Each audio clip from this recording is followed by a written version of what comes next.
The average NFL career lasts just 3.4 years. Therefore, having post-football plans might be more closer to fruition than people or athletes want to think. After all, there's a lot more guys that feel closer to guy 53 on an NFL roster than spot number 1 that's usually reserved for the team's superstar. Our next guest was among the most prolific wide receivers his school ever produced. He was drafted in the NFL, and before he knew it, it was over. But he had a plan to move forward. Among the more unique we've seen lately, we can call it going from the NFL to CSI, if you will. A pleasure to be joined by Scott McKnight tonight here on SportsCenter. Drafted by the Jets, 7th round, 2011. Knee injury struck. Football was over. He's been a writer on the successful CSI television franchise here recently. First things first, when you knew football was over for good, Scott, how did the switch to something like this, a 180, happen?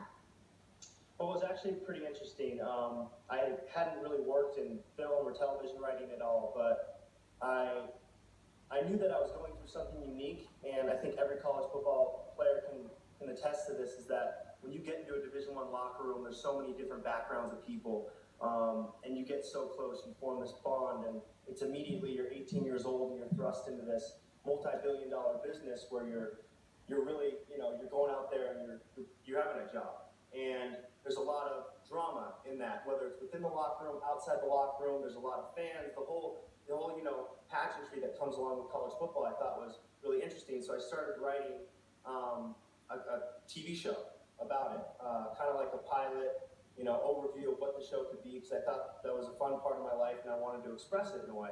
And a couple months after I got done playing, I was going through what most guys go through and trying to figure out what I was going to do next, and had a chance to have an opportunity and sit down with someone in the studio and pitch the idea, and they liked it, and that kind of transitioned into developing the project a little more, and they introduced me to who's my mentor, is Pam Bissay, and she used to run Living Color, and she ran CSI New York, and she ended up running CSI Cyber as well. So ultimately then she hired me onto that show.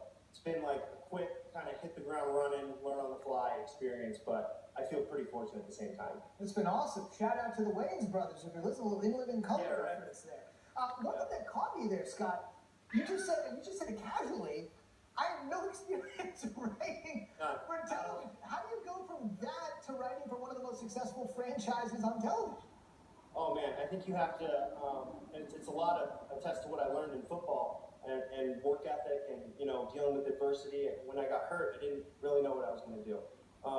But I kind of picked this up and found interest in it, and it's like anything. I got put into a situation where I had an opportunity, and it's, do you jump on it or do you let it pass you by? So I obviously looked at people that had been in business for a long time.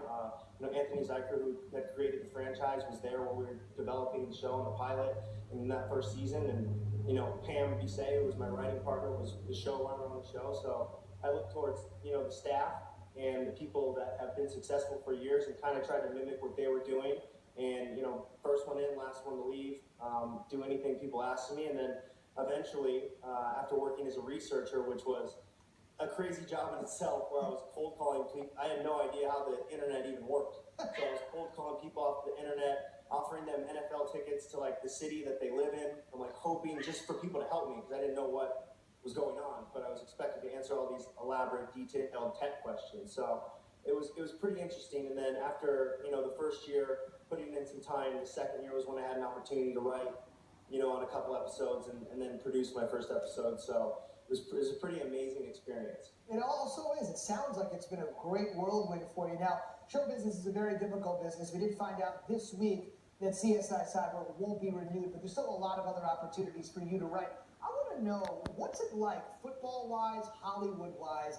Both of those industries, I would assume, you have to be prepared to deal with an unbelievable amount of rejection. Even the biggest and best actors or athletes face rejection far more than they get acceptance. How do you deal with something like that in either industry?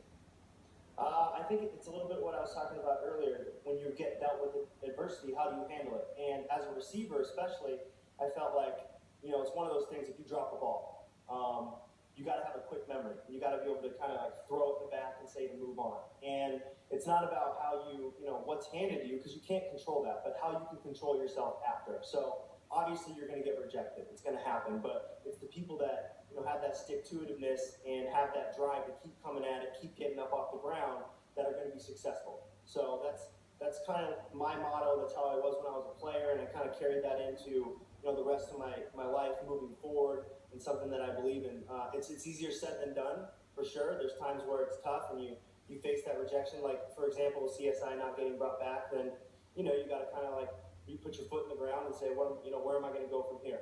And hopefully people see the work you put in and the end results, and that's something that's appealing to other people in the business. No question about it. Just like football, repetition, keep doing, you'll get better. Last yeah, time, it's a lot safer in the room on the computer, though. Yeah. What I'm saying. No, I got you. Before I let you go, simple question, and I want to know why here when you pick your answer. More cutthroat, the National Football League or Hollywood? The National Football League. And I'd say it's because you're so much more prone to variables you can't control in terms of injuries, and that aspect.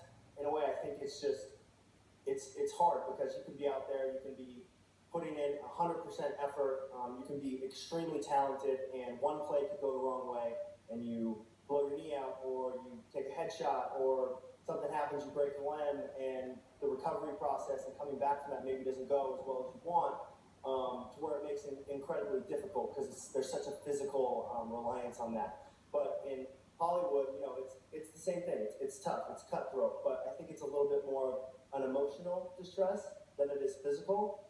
So for that, I'd say they're both very tough businesses. And my parents thought I was crazy when I made this transition. But sometimes you got to take chances, right? No question about it. Look, if we learn anything in this interview, it's that you're a quick study. So whatever happens next, you'll be able to adapt really well. Scott, best of luck the rest of the way and in your burgeoning Hollywood career. Good stuff, man. Thank you, guys. Appreciate it. Great stuff from Scott McKnight. Still to come, top of the hour. We're just a little over 2 hours.